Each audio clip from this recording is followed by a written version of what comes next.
completely manual. Everything was on a spreadsheet. And the thing I didn't want to be rushed into in my initial weeks and months at William Hill was going out and getting the TMS. And as you said, you get bombarded with emails and calls and invitations to speak about various TMS systems. I tend to be fairly cynical about the TMS and the benefits in terms of what you get for what you pay, but I won't go into that. It's not the time or place. The key thing here is don't be rushed. Have a look at your environment and examine your environment very closely. It's for sure it's on the roadmap, but actually I'd question these days, given all of the available technology, whether a TMS will do absolutely everything for you that you need it to.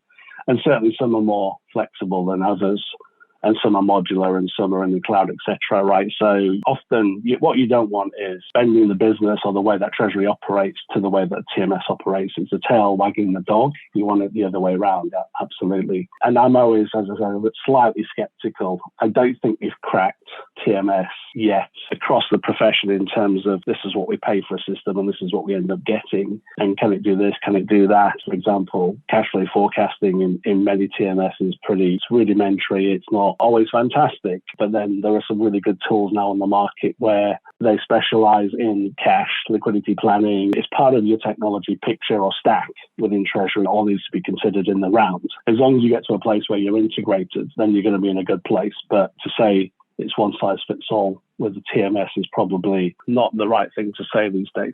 It's retained that edgy feel to it. And it's also incredibly diverse as a company, especially compared to my last company. It is so diverse. I'm amazed at the diversity at Dr. Martens. And again, it's a bit like the way I recruit teams. You know, I like people from different backgrounds with different ideas. Actually, Dr. Martens feels the same about the way it recruits people, different backgrounds, different diverse people bring different ideas.